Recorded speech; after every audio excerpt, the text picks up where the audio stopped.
الحمد لله الذي هدانا للإسلام،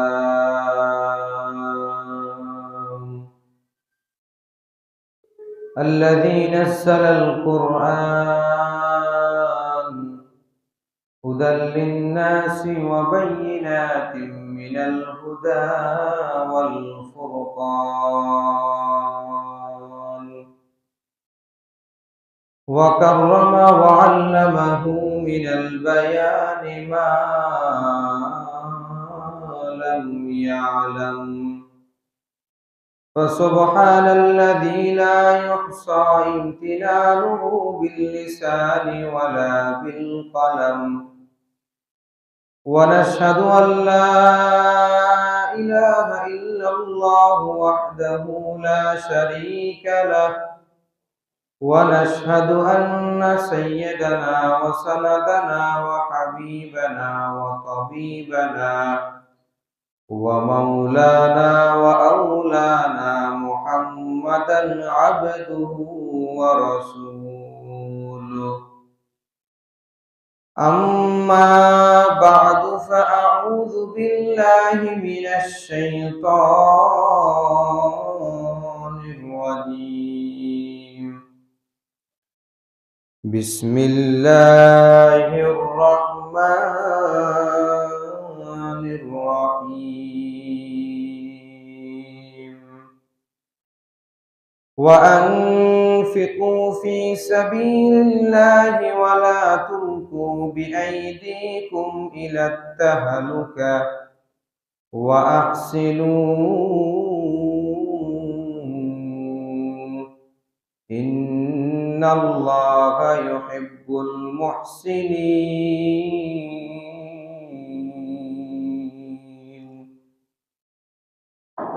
وقال رسول الله صلى الله عليه وسلم: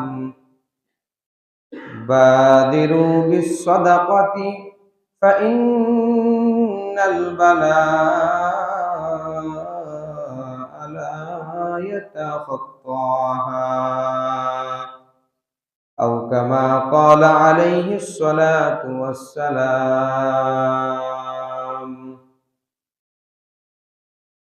صدق الله مولانا العظيم، وصدق رسوله النبي الأمي الكريم،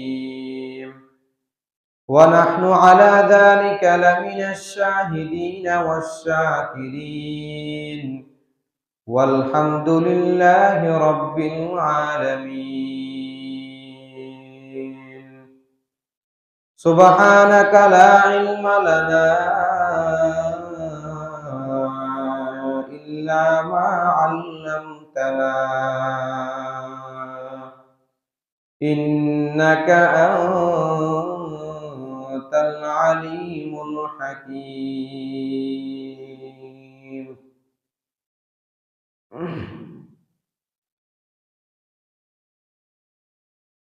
الحمد لمن قدر خيرا وخبالا،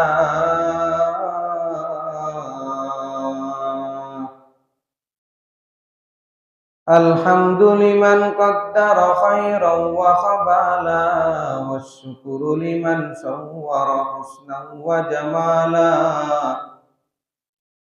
والشكر لمن صور حسنا وجمالا.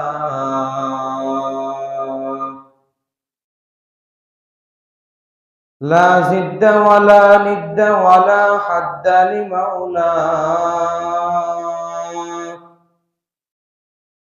لا زد ولا ند ولا حد لمولاه، الآن كما كان ولم يلق زوالا، الآن كما كان ولم يلق زوالا.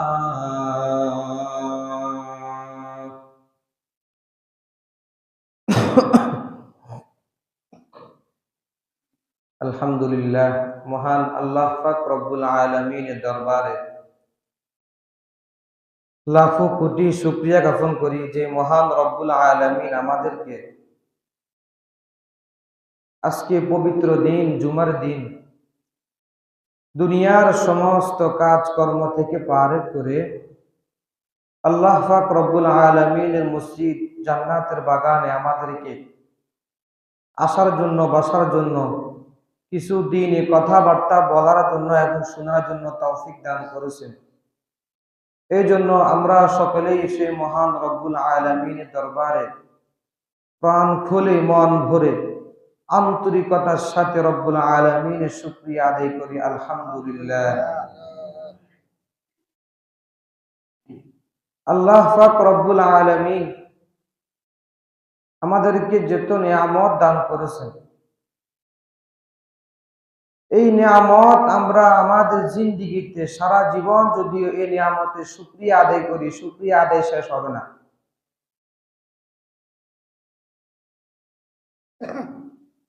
শুধুমাত্র এই নিয়ামতের শুকরিয়া আলহামদুলিল্লাহ বললে শেষ ক্ষান্ত নয়।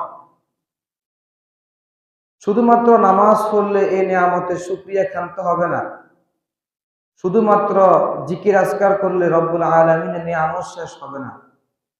রব্বুল আলামিন আমাদেরকে যত সম্পদ দান করেছে, যত নিয়ামত দান করেছেন, সবগুলা নিয়ামত থেকে সর্বোপরি রব্বুল আলামিনের রাস্তায় খরচ করা, এটা আল্লাহ পাকের আরেকটা নিয়ামতের শুকরিয়া আদায় করা। মনে করি আমরা রব্বুল আলামিন আমাদেরকে অনেক বড় সুস্থ রাখছেন, নিয়ামত দান করেছেন, অনেক ধন সম্পদ দান করেছেন, অনেক টাকা পয়সা দান করেছেন। তো আমরা নিয়ামত শুকরিয়া আদায় করার জন্য আল্লাহ পাক বলেছেন, তাহলে আমরা নিয়ামতের শুকরিয়া কিভাবে আদায় করব? আলহামদুলিল্লাহ। কিন্তু বিষয়টা এমন না। রব্বুল আলামিন সূরাতুল ইব্রাহিমের একটি আয়াতের মধ্যে বলেন, লা ইন শাকারতুম লা আযীদান্নাকুম ওয়া লা ইন কাফারতুম ইন্না আযাবি লাশাদীদ। আল্লাহ পাক রব্বুল আলামিন বলেন, যদি তোমরা আমার নিয়ামতের শুকরিয়া আদায় করো, তাহলে আমি রব্বুল আলামিন তোমাদেরকে নিয়ামত বাড়ায় দিব। ওয়ালা ইন কাফারতুম ইন্না আযাবি লাশাদীদ। আর যদি তোমরা আমার নিয়ামতের কুফরি করো, আমার নিয়ামতকে অশুকরিয়া আদায় করো, তাহলে তোমরা স্মরণ রাখো আমার আযাব অত্যন্ত কঠিন, অত্যন্ত ভয়াবহ। আল্লাহু আকবার। রব্বুল আলামিন বলতে চাচ্ছেন এই আয়াতের মধ্যে, দুনিয়াতে নিয়ামত বহুত দান করেছি। এই যে আমরা মসজিদে আসছি, কিছু কথাবার্তা শুনবো, বলবো, কিছু কথাবার্তা শুনবেন, আমি কিছু বলবো, এটাও একটা বড় নিয়ামত। এখানে আসছেন, যারা বসছেন, সুন্নত আদায় করছেন, এটা একটা নিয়ামত। এরপর আমি বয়ান করতেছি, এটা আমার জন্য একটা বড় নিয়ামত। এরপর আমি বললাম যে আল্লাহ তাআলা আমাদেরকে সমস্ত দুনিয়া ফারেক করে আমাদেরকে মসজিদে আসা বসা তৌফিক দান করেছেন, এটাও একটা নিয়ামত। এরপর সবাই আলহামদুলিল্লাহ বলেছেন, এটাও একটা নিয়ামত। তাহলে দুনিয়ার আল্লাহ তাআলার নিয়ামত প্রত্যেকটা কদমে কদমে আমরা টের পাবো, কিন্তু আমাদের বুঝার সেই শক্তি আমাদের নাই। তো আল্লাহ পাক রব্বুল আলামিন দুনিয়াতে যত নিয়ামত দান করেছেন, এই নিয়ামতের মধ্যে একটা নিয়ামত হলো ধন সম্পদ, একটা নিয়ামত হলো ইলম, একটা নিয়ামত হলো সুস্থতা। এরকম বহুত নিয়ামত আছে। তো রব্বুল আলামিন সূরা ইব্রাহিমের আয়াতের মধ্যে বলতে চাচ্ছেন, তোমাদেরকে যে সমস্ত নিয়ামত দান করেছি, ওই সমস্ত নিয়ামত তোমরা শুকরিয়া আদায় করো। তো শুকরিয়া কিভাবে আদায় করব? শুকরিয়া আদায় করতে হলে শুধু আলহামদুলিল্লাহ বলে শুকরিয়া আদায় হবে, নাকি অন্য কোনো কাজ করতে হবে? অন্য কোনো কাজ করতে হবে। যেমন মানুষ সুস্থ, এই সুস্থতার নিয়ামত কিভাবে আদায় করবে? সুস্থতার নিয়ামত আদায় করার অর্থ হলো, যখন আপনার শরীর সুস্থ থাকবে, তখন আপনি আল্লাহ তাআলার দরবারে নামাজ আদায় করেন, নামাজ পড়েন, রোজা রাখেন। কারণ নামাজ পড়তেও শরীর লাগে, রোজা রাখতেও শরীর লাগে। হজ করেন সামর্থ্য থাকলে, তা করতেও শরীর লাগে। সুস্থতার প্রয়োজন হয়। তো সুস্থতার দিক দিয়ে রব্বুল আলামিনের যতগুলো নিয়ামত, যতগুলো বিধান আল্লাহ পাক দিয়েছেন, সবগুলা পালন করা, এটাই হচ্ছে সুস্থতার নিয়ামত আদায় করা। এরপর ইলম, এলেম আল্লাহ তাআলার পক্ষ হইতে বিরাট একটা নিয়ামত। বলেন তো পৃথিবীতে সমস্ত মানুষকে আলেম হয়? বলেন, পৃথিবীতে সমস্ত মানুষকে আলেম হওয়ার সুযোগ আছে? না। কিছু কিছু মানুষকে রব্বুল আলামিন এই ইলম দান করেন, আলেম হওয়ার তৌফিক দান করেন। তাহলে এই আলেম হওয়ার তৌফিক দান করেছেন, তো এই নিয়ামতের উসিলায় রব্বুল আলামিন আলেমদেরকে যে সমস্ত বিধান দিয়েছেন ওইগুলা পালন করা হচ্ছে নিয়ামত, ওগুলা পালন করা না হওয়াও আল্লাহ তাআলা অশুকরিয়া আদায় করা। এরপর ধন সম্পদ। ধন সম্পদ রব্বুল আলামিনের একটা বড় নিয়ামত। এই ধন সম্পদ যে ব্যক্তি আদায় করবে না, ধন সম্পদ আল্লাহ পাক আমাদেরকে দান করেছেন। এখন এই ধন সম্পদ দিয়ে আমরা যদি আখিরাত কামাই না করি, আল্লাহ পাক রাস্তায় খরচ না করি, মসজিদের জন্য মাদ্রাসার জন্য যদি দান না করি, তাহলে এই নিয়ামত রব্বুল আলামিন কিয়ামতের ময়দানে সাপে রূপান্তরিত হয়ে আমাদেরকে ধ্বংস করবে। তো এই নিয়ামত গুলা রব্বুল আলামিন আমাদেরকে দান করেছেন যাতে করে আমরা রব্বুল আলামিনের সন্তুষ্ট অর্জন করতে পারি। কিন্তু না, এখন মানুষের কাছে যত ধন সম্পদ থাকে ততই মানুষের পাওয়ার বাড়ে, ততই ধন সম্পদ থাকে ততই মানুষের কথার ভঙ্গিমা, কথার দাফট বেশি হয়। কিন্তু না, বিষয়টা এমন না। কারণ রব্বুল আলামিন পৃথিবীতে এমন অনেক বাদশা, অনেক বড় বড় বড় লোক ধন সম্পদশালীকে রব্বুল আলামিন দেখাই দিয়েছেন যে দেখো, সকালের ধনী বিকালের ফকির, বিকালের ধনী সকালের ফকির। ঠিক কিনা? এরকম আছে না? এই জমানা আসেনি? বলেন না।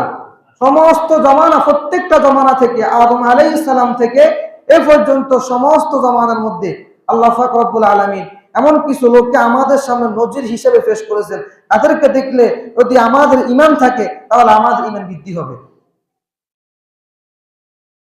তো এই প্রসঙ্গে রব্বুল আলামিন, আমি কয়েকটা হাদিসের মধ্যে এক নম্বর হাদিস, আল্লাহ পাক রব্বুল আলামিন গত সপ্তাহে একটা আলোচনা করা হয়েছে দান সদকা নিয়ে। একটা হলো দান সদকা কাকে বলে, দুই নম্বরটা হলো দান সদকার ব্যাপারে রব্বুল আলামিন কি বলতে চাচ্ছেন, হাদিসের মধ্যে কি আসছে। তো তিন নম্বর হলো দান সদকার ফজিলত। তো নিয়ামত, আল্লাহ পাক যে সমস্ত নিয়ামত দান করেছেন, ধন সম্পদ একটা বড় নিয়ামত। এই ধন সম্পদ থেকে নিয়ামত, এই ধন সম্পদ থেকে টাকা পয়সা আল্লাহর রাস্তায় ব্যয় করা, এটাও একটা নিয়ামত। মানে আল্লাহ পাক রব্বুল আলামিন আমাদেরকে প্রত্যেকটা কদমে কদমে যদি আমরা চিন্তা করি, তাহলে প্রত্যেকটা কদমে কদমে রব্বুল আলামিনের নিয়ামত আমাদের কাছে আছে। যদি আমরা সারা জীবন রব্বুল আলামিনের সিজদার মধ্যে পড়ে থাকি, তাহলে আল্লাহ পাকের নিয়ামতের শুকরিয়া আদায় করতে পারবো না। তিন নম্বর যে বিষয়টা দান সদকার ফজিলত, এর মধ্যে এক নম্বর বিষয় হলো হযরত কাব ইবনে উজরা রাদিয়াল্লাহু তাআলা আনহু বর্ণনা করেন, আন কাব ইবনে উজরা রাদিয়াল্লাহু তাআলা আনহু قال قال رسول الله صلى الله عليه وسلم الصوم جنة والصدقة تطفئ الخطيئة كما يطفئ الماء النار। কাব ইবনে উজরা রাদিয়াল্লাহু তাআলা আনহু বর্ণনা করেন, আল্লাহর হাবিব বিশ্ব নবী মুহাম্মদ আরবি সাল্লাল্লাহু আলাইহি ওয়াসাল্লাম বলেন যে রোজা হলো মানুষের জন্য ঢাল স্বরূপ। আস-সাওমু জুন্নাতুন, রোজা হলো ঢাল স্বরূপ। ঢাল স্বরূপ বলতে কি বুঝছেন? যুদ্ধের ময়দানে যখন কাফের জাতির নিক্ষেপ করে, তখন কোন আক্রমণ আসার তো কোনো সম্ভাবনা থাকে, তখন একটা ডাল থাকে না? এখনো তো থাকে, যারা পুলিশ বা অফিসে এদের কাছে একটা ডাল থাকে। ও কোনো দিক থেকে আক্রমণের সম্ভাবনা থাকলে তাহলে তারা এই ডাল দিয়ে এগুলা কি ফিরায়। ঠিক তদ্রূপ ভাবে আল্লাহর হাবিব হাদিসের মধ্যে বলেছেন আস-সাওমু জুন্নাতুন, যে রোজা হলো ঢাল স্বরূপ। রোজা হলো কি? ঢাল স্বরূপ। এই রোজার মাধ্যমে শয়তানকে ফিরানো যায়। এই রোজা রাখার মাধ্যমে গুনাহ থেকে বাঁচানো যায়। এই রোজা রাখার মাধ্যমে মুখের সমস্ত গালিগালাজ থেকে বাঁচানো যায়। এই রোজা রাখার মাধ্যমে গীবত থেকে বাঁচানো যায়। এই রোজা রাখার মাধ্যমে গীবত, শিকায়ত, বদনাম থেকে বাঁচানো যায়। এরপর আল্লাহর হাবিব বলতেছেন ওয়াস-সাদাকাতু তুতফিউল খাতিআ, আর সদকা হলো গুনাহকে নিভিয়ে দেয়। সদকা গুনাহকে কি নিভিয়ে দেয়। যেরকম ভাবে কামা ইউফিউল মাউন নার, এরকম ভাবে পানি আগুনকে নিভিয়ে দেয়। যেমন দেখবেন যখন আগুন জ্বলার সময় পানি ঢাললে সাথে সাথে আগুন নিভিয়ে যায়। ঠিক তদ্রুপ ভাবে যখন দান সৎকা করবেন আল্লাহর রাস্তায়, তখন দেখবেন রব্বুল আলামিন আপনার ভিতর থেকে আপনার অন্তরকে পরিশুদ্ধ করেছেন। এমন সময় এমন হয় যে দেখতেছেন একটা ফকির আসছে, তখন আপনার ফকিরকে 20 টাকা দান করেছেন। এই দান করার কারণে আপনার মনে একটা প্রশান্তি সৃষ্টি হয় না? বলেন না, হয়? এই ঠিক তদ্রুপ ভাবে যখন আপনার অন্তরের মধ্যে প্রশান্ত সৃষ্টি হবে, তখন দেখবেন যে বুঝবেন যে রব্বুল আলামিন হয়তোবা আমার অন্তর থেকে একটা গুনাহ মুছে দিয়েছেন। সুবহানাল্লাহ। হাদিসের মধ্যে আল্লাহর হাবিব এটাই বলতে যাচ্ছে। কিভাবে? কামা ইউতফিউল মাউন নার, যেরকম ভাবে আগুনকে পানি নিভিয়ে দেয়, যেরকম ভাবে আগুনকে পানি নিভিয়ে দেয়, ওই রকম ভাবে সদকা মানুষের গুনাহকে নিভিয়ে দেয়। এরপর 2 নম্বর উদাহরণ, আল্লাহর হাবিব মুহাম্মদ আরবি সাল্লাল্লাহু আলাইহি সাল্লাম বলেন, মুসলিম শরীফের 2222 নম্বর হাদিস, আল্লাহর হাবিব বলেন, ক্বালা রাসূলুল্লাহ সাল্লাল্লাহু আলাইহি ওয়াসাল্লাম, ইত্তাকিন নার ওয়ালাউ বিশিক্কি তামরাতিন ফামান লাম ইয়াজিদ ফাবিকালিমাতিন তাইয়্যিবাতিন। আল্লাহর হাবিব বলেন, তোমরা এক টুকরা হলো জাহান্নাম থেকে বাঁচো। ইত্তাকিন নার ওয়ালাউ বিশিক্কি তামরাতিন, যদি এক টুকরা খেজুর দ্বারা হয় তাহলে তোমরা জাহান্নামের আগুন থেকে বাঁচো, যদি সেটা না পারো তাহলে ভালো কথা দ্বারা বাঁচো। হাদিসের মর্ম অর্থ হলো, ইত্তাকিন নার ওয়ালাউ বিশিক্কি তামরাতিন, জাহান্নামের আগুন থেকে বাঁচো যদি এক টুকরা খেজুরের মাধ্যমে হয়। আপনি চিন্তা করবেন যে এক টুকরা খেজুর খেয়ে যদি রব্বুল আলামিন আমাদেরকে প্রশ্ন করতে না হয়, কিয়ামতের ময়দানে আমাদেরকে প্রশ্নউত্ত করতে না হয় যে তুমি এক টুকরা খেজুর কেন হারাম ভাবে অক্ষণ করেছো, এক টুকরা খেজুর কেন তুমি অন্যায় ভাবে উপার্জন করেছো, এক টুকরা খেজুর কেন আরেকজন থেকে তুমি অন্যায় ভাবে আত্মসাৎ করেছো, তোমাকে যাতে এ প্রশ্ন করতে না হয়, তুমি এক টুকরা খেজুর হলেও সেখান থেকে তুমি জাহান্নামের আগুন থেকে বাঁচো। এই জন্য আমাদের এক মুরব্বী বলেছেন, দুনিয়াতে যত বড় গুনাহ হোক না, যত ছোটই গুনাহ হোক না কেন করবো না, আর যত ছোটই সওয়াব হোক না কেন ছাড়বো না। বলেন কি বলছি? যত ছোট গুনাহ হোক না কেন করবো না, আর যতই ছোটই সওয়াব হোক না কেন ছাড়বো না। এই জন্য এক টুকরা খেজুর থেকে যদি আপনি জাহান্নামের আগুন থেকে বাঁচেন, তাহলে দেখবেন কিয়ামতের ময়দানে অনেক গুনাহ থেকে আপনাকে রব্বুল আলামিন মুক্তি দান করেছেন। এরপর 3 নম্বর যে উদাহরণটা, মিশকাতুল মাসাবিহির 1909 নম্বর হাদিসের মধ্যে আল্লাহর হাবিব বলেন, হযরত আনাস রাদিয়াল্লাহু তাআলা আনহু হাদিসটি বর্ণনা করেছেন, আন আনাস রাদিয়াল্লাহু তাআলা আনহু قال قال رسول الله صلى الله عليه وسلم ان الصدقه لا تطفئ ميتة ان الصدقه, সদকা হলো যে মানুষ, সদকা হলো যে আল্লাহ পাকের আযাবকে নিভিয়ে দেয়। লা তুতফিউ গাদাবার রব্বি, তো সদকা রব্বুল আলামিনের রাগকে নিভিয়ে দেয়। ওয়া তাদফাউ মিতাতাস সুই, এবং খারাপ মৃত্যু থেকে মানুষকে রক্ষা করে। সদকা মানুষকে খারাপ মৃত্যু থেকে কি করে? রক্ষা করে। খারাপ মৃত্যু আমাদের হয় না? বলেন, খারাপ মৃত্যু বলতে যে আমাদের মৌতের সময় আমাদের কালিমা নসিব হয় নাই, মৌতের সময় মুখের মধ্যে বিনি অবস্থা অনেকে মারা যায় না, বলেন না? তারপরে মৌতের সময় মানুষ গালি গাছ করতে করতে মারা যায়, এগুলো খারাপ মৃত্যু লক্ষণ বলে এই সমস্ত বান্দা আল্লাহ নাফরমান ছিল। তো রব্বুল আলামিন এই সমস্ত সদকার মাধ্যমে খারাপ মৃত্যু থেকে আমাদেরকে রক্ষা করেন। ইন্নাস সাদাকাতা লা তুতফিউ গাদাবার রব্বি, নিশ্চয় সদকা আল্লাহ পাকের রাগকে কমিয়ে দেয়, আল্লাহ পাকের রাগকে নিভিয়ে দেয়। আপনি গুনাহ করেছেন, অন্যায় করেছেন, মানুষকে শিকায়ত করেছেন, গীবত করেছেন, কিন্তু আপনি আল্লাহর রাস্তায় মাদ্রাসার জন্য, মসজিদের জন্য বা কারোর জন্য গরিবকে, এতিমকে, অসহায়কে সাহায্য করেছেন, দেখবেন আল্লাহ পাক আপনার এই গুনাহ, এই সওয়াবের কারণে, দা সদকার কারণে আল্লাহ আপনার এই গুনাহকে নিভিয়ে দিবেন। সুবহানাল্লাহ। মানে রব্বুল আলামিন আমাদেরকে গুনাহ করার তৌফিক দিয়েছেন, আবার গুনাহ থেকে বাঁচার তৌফিক দিয়েছেন। কোন ব্যক্তি এটা বলতে পারবে না যে রব্বুল আলামিন ওই লোককে সওয়াব করার তৌফিক দান করেছেন, আমাকে গুনাহ করার তৌফিক দান করেছেন। বিষয়টা এমন না। সে ব্যক্তি এরকম মানুষ, আপনি এরকম মানুষ। সে ব্যক্তি এরকম ভাত খায়, আপনি তো আর অন্য কিছু খান না, নাকি? তাহলে আল্লাহ পাক রব্বুল আলামিন বান্দাকে বাঁচানোর জন্য বহুত রকমের সিস্টেম, বহুত রকমের পদ্ধতি হাদিসের মধ্যে, কোরআনের মধ্যে বাতিয়ে দিয়েছেন। কিন্তু বান্দা ওই সমস্ত বিধান থেকে আল্লাহর এই সমস্ত বিধান থেকে বান্দা গাফিল থাকে। এই কারণে দুনিয়াতে আমাদের এই সমস্ত বলা মুসিবত, বিপদ আপদ, পেরেশান, ডিপ্রেশন, টেনশন থাকি আমরা। এরপর আল্লাহ হাবিব বলতেছেন, قال رسول الله صلى الله عليه وسلم كل امرئ في ظل صدقته حتى يفصل بين الناس। আল্লাহর হাবিব মুহাম্মদ আরবি সাল্লাল্লাহু আলাইহি ওয়াসাল্লাম বলেন, কিয়ামতের ময়দানে প্রত্যেকটা ব্যক্তি তার সমস্ত মানুষের বিচার শেষ হওয়া পর্যন্ত মানুষ তার সৎকার ছায়ার মধ্যে থাকবে। সুবহানাল্লাহ।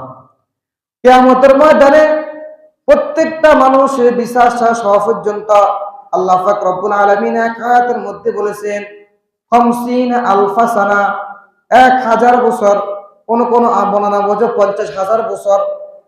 তাহলে 50,000 বছর পর্যন্ত কিয়ামতের ময়দানে এত উত্তপ্ত গরমের মধ্যে আপনি থাকবেন।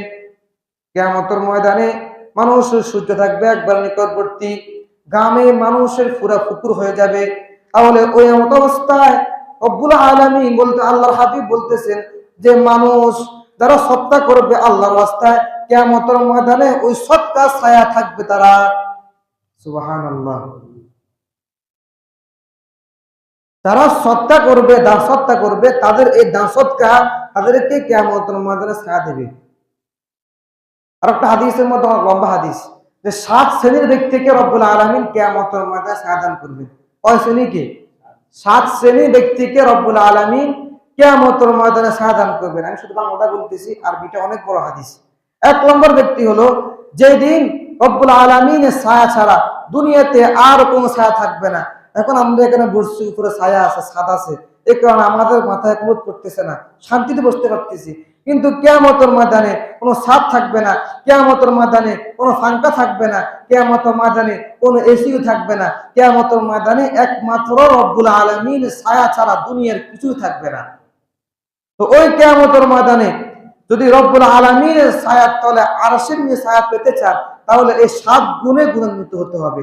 1 নম্বর গুণ হলো ন্যায়পরায়ণ বাদশা। যে ব্যক্তি সঠিকভাবে ন্যায়ভাবে দেশ পরিচালনা করে, ন্যায়পরায়ণ বাদশা, আদেল বাদশা, যে ব্যক্তির কাছে ইনসাফ রয়েছে, যে বাদশার কাছে ইনসাফ রয়েছে, যে বাদশা তার জনগণকে সঠিকভাবে সঠিক পদ্ধতিতে বাদশা তার জনগণকে পরিচালনা করতে পারে, ওই বাদশা কিয়ামতের ময়দানে রব্বুল আলামিনের আরশের নিচে ছায়া পাবে। সুবহানাল্লাহ। 2 নম্বর হলো যে যুবক যৌবনে রব্বুল আলামিনের ইবাদত বندگی করেছে, যে যুবক কি যৌবনে রব্বুল আলামিনের ইবাদত বندگی করেছে। দেখবেন যখন মানুষ বৃদ্ধ হয়ে যায় তখন ইবাদত করার শক্তি থাকে না। যখন জওয়ান থাকে, যুবক থাকে, তখন তার সব কাম করতে কি শক্তি থাকে। যখন বৃদ্ধ হয়ে যায় তখন মানুষকে রোগে অসুখ বিসুখ ধরে যায়। আর এখন বর্তমান আধুনিক কত রোগ বের হয়েছে, এগুলা রব্বুল আমাদের গুনাহের কারণে আল্লাহ পাক আমাদেরকে এগুলো দিতেছেন। তো আচ্ছা, কথা হলো 2 নম্বর বিষয়, 2 নম্বর যে ব্যক্তি গুণ আরশের নিচে ছায়া পাবেন, 2 নম্বর ব্যক্তির নাম গুণ কি? যে যুবক যৌবনে রব্বুল আলামিনের ইবাদত বندگی করবে। আর একটা হাদিসের মধ্যে আসছে যে 5টা জিনিস আসার পর 5টা জিনিসের গনিমত মনে করা। এর মধ্যে একটা হচ্ছে যৌবনকে। যখন মানুষের যৌবন হারিয়ে ফেলে, যুবক হারিয়ে ফেলে, মানুষ বৃদ্ধ হয়ে যায়, তখন এই যৌবন কি সে জিন্দেগিতে আর পাবে না। তাহলে এই যৌবন অবস্থায় রব্বুল আলামিনের নিয়ামতের শুকরিয়া আদায় স্বরূপ বেশি বেশি ইবাদত বندگی করা। 3 নম্বর হলো যার অন্তর সর্বদা মস্তিষ্কের সাথে মিলে থাকে। যার অন্তর কি সর্বদা মস্তিষ্কের সাথে অন্তর মিলে থাকে। 1 ওয়াক্ত নামাজ পড়ছে, ফজরের নামাজ পড়ে গেছে, জোহরের পর্যন্ত অপেক্ষা করতেছে যে কখন আযান দিবে, কখন মসজিদে যাব, কখন নামাজ পড়ব, কখন জামাতের সাথে নামাজ পড়ব, কখন জিকির আজকার করব। যখন তার এই ভিতরে এই জল্পনা কল্পনা সৃষ্টি হবে, তখন বুঝবেন এই ব্যক্তির কাছে এই 3 নম্বর গুণ আছে। 3 নম্বর গুণ কি? যার অন্তর সর্বদা রব্বুল আলামিনের মসজিদের সাথে সম্পৃক্ত থাকে, যে কখন আযান দিবে, কখন মসজিদে যাব, কখন নামাজ পড়ব। সারাদিন 1 ওয়াক্ত নামাজ শেষ, আর 1 ওয়াক্ত নামাজের জন্য পরেশান। আসরের নামাজ শেষ করেছে, মাগরিবের জন্য বসে থাকে মসজিদের আশেপাশে, আর মসজিদে বসে বসে কি করতে থাকে যে মাগরিবের নামাজ কখন পড়বো, মাগরিবের নামাজ পড়ার পরে এশা পর্যন্ত অপেক্ষা করতে থাকে। এটাই হচ্ছে 3 নম্বর গুণ, যে ব্যক্তির অন্তর সর্বদা রব্বুল আলামিনের মসজিদের সাথে সম্পৃক্ত থাকবে, ওই ব্যক্তিকে রব্বুল আলামিন কিয়ামতের ময়দানে আরশের নিচে আদান করবেন।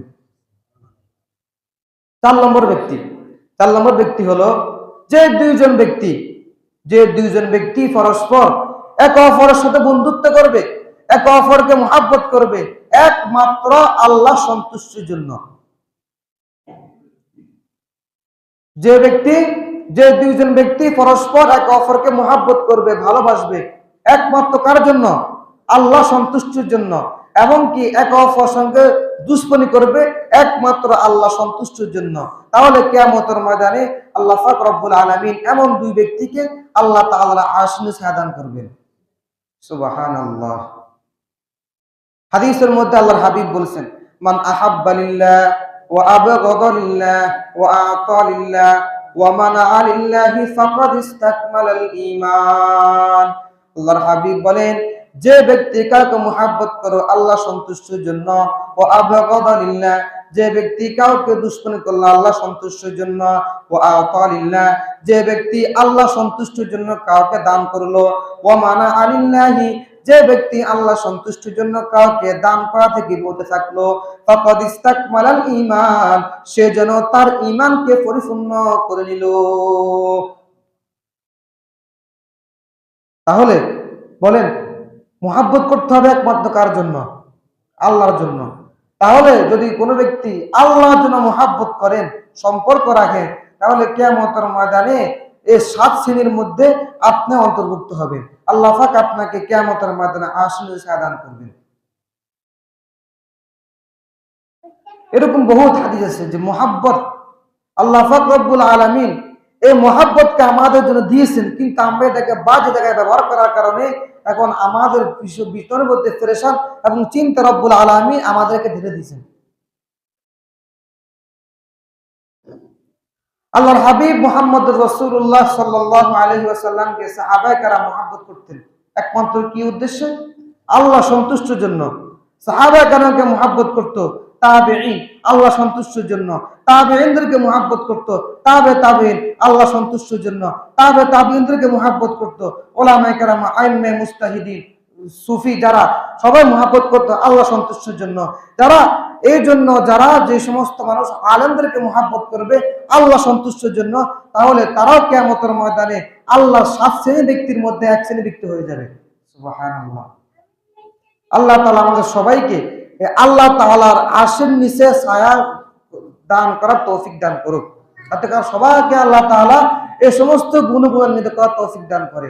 এরপর আরেকটা গুণ হলো, যে ব্যক্তি দান সৎকা করবে গোপনে, না কথা গেছে 4টা গেছে। 5 নম্বরটা হলো, যে সুন্দরী নারীকে কোন পুরুষ অপকর্ম করার জন্য ডাকবে, তখন সে ব্যক্তি বলবে, সাহসকে বলতে পারবে, ইন্নী আখাফুল্লাহ, যে আমি একমাত্র আল্লাহকে ভয় করি, আমি তোমার এই অপকর্ম লিপ্ত হব না। এই ব্যক্তিকে রব্বুল আলামিন কিয়ামতের ময়দানে তারা আরশের নিচে আদান করবেন। 5 নম্বর গেছে। 6 নম্বর হলো, যে ব্যক্তি দান করবে গোপনে, তার ডান হাতে দান করবে কিন্তু বাম হাতে জানে না, এরকম ব্যক্তিকে রব্বুল আলামিন কিয়ামতের ময়দানে আদান করবে।